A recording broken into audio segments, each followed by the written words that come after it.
Très bien, donc on se retrouve dans ce nouveau chapitre qui est maintenant le dépliage UV. Donc, le dépliage UV, c'est une grosse partie plutôt conséquente. Si vous y connaissez rien, vous allez peut-être être un petit peu perdu, on va dire. Mais le but, c'est quand même d'y aller pas à pas.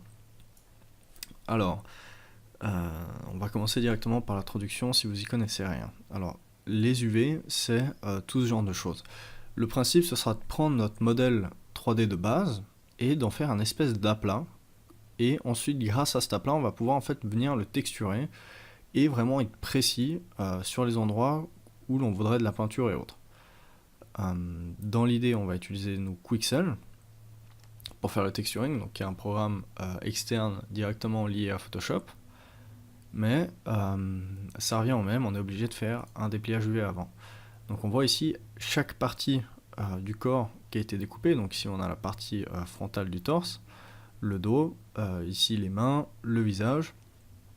Et le but en fait au final ce serait d'avoir un espèce de maillage le plus propre possible. Comme ici on voit, on a des beaux carrés. Bon, on a ici quelques coupures qui fonctionnent pas super bien, mais dans l'idée c'est quand même super propre comme boulot. Voilà, ici on a encore un autre dépliage. Donc quand c'est organique, c'est plutôt compliqué vu qu'on doit presque le faire en une pièce. Donc ici c'est typiquement une seule pièce. Pareil pour ici, pour cet humain.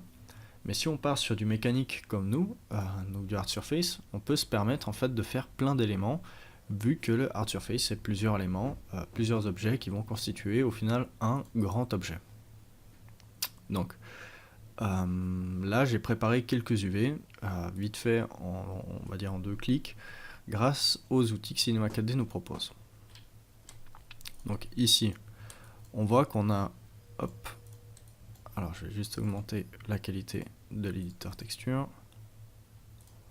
Très bien. Ici, on voit qu'on a ici plein de petits carrés. Et ces carrés-là, en fait, vont nous permettre ensuite de pouvoir nous dire, bah voilà, on veut texturer que cette partie-là, ici on veut du rouge, du bleu, etc. On pourra le faire plutôt aisément. Alors, Cinema 4D propose un outil qui est plutôt intéressant, qui est le BP UV Edit. Il était considéré comme surpuissant il y a quelques années.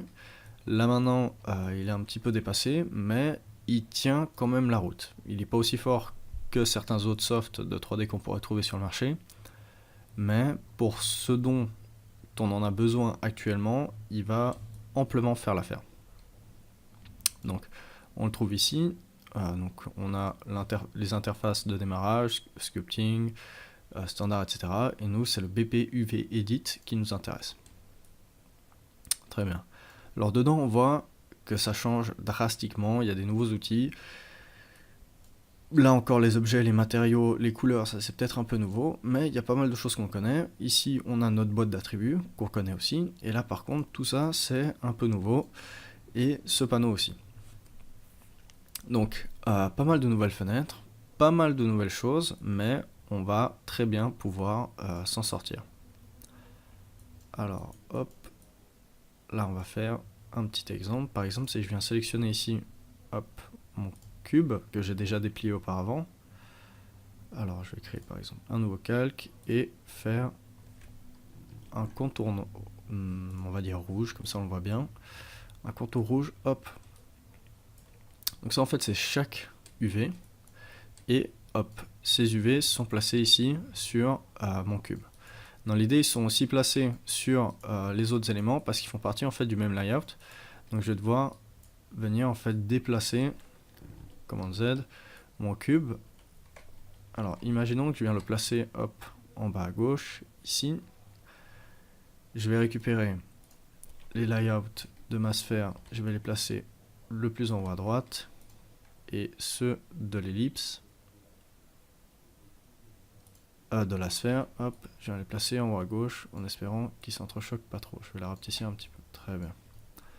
Alors, pour chacun, je vais leur créer un contour. Donc, on voit ici que le contour, il touche malheureusement, hop, encore mon cylindre, donc il est un peu loin, hop. Très bien, jusqu'ici, tout va bien. Je vais faire la même chose pour le cylindre. Voilà. et la même chose pour le cube. Donc là, c'est juste pour l'exemple. Vous inquiétez pas trop, on va revoir tout ça pas à pas. C'est juste pour vous expliquer un petit peu comment ça se passe. Donc grâce à ça, en fait, vu que j'ai fait mon dépliage et que j'ai accès à plusieurs calques, je peux venir en fait, ensuite depuis Cinema 4D par exemple, directement peindre en fait sur mon modèle et il va suivre en fait le maillage. Donc c'est quelque chose de plutôt bien, on voit que c'est plutôt propre et ça marche vachement bien. On a plusieurs éléments sur lesquels on peut peindre, donc on peut directement en fait venir de face peindre. Et on voit ici ensuite sur nos layouts qu'il est venu peindre aussi. Si par exemple j'écris tuto ici, tuto, je le fais à la souris, c'est pas très classe. Très bien. Hop, ici on voit qu'il m'aura écrit tuto. Très bien. Donc c'est aussi hop du temps réel. Donc si je dessine sur une face, on voit ici, vous le verrez peut-être pas très bien, mais il y a un tout petit curseur en fait sur la droite, par ici, vu que là on le voit sur mon cube, très bien. Et si je mets par contre la souris sur le cube, il y a le petit curseur qui se remet sur le cube à droite en UV Layout. Donc je peux venir en fait dessiner hop en temps réel constamment. Donc nous on viendra pas peindre sur cette zone ici, on viendra peindre directement sur Quixel avec les outils qu'ils nous proposent. Mais avant, on va devoir faire tout ce dépliage, donc on va devoir déplier chaque objet, et il y en a quand même quelques-uns à faire.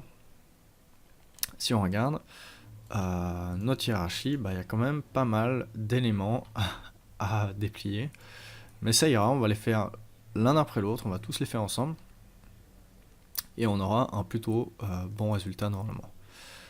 On va dans la prochaine partie commencer par juste un petit peu de théorie, histoire de voir comment ça se passe, et ensuite on attaquera notre robot. Donc à tout à l'heure.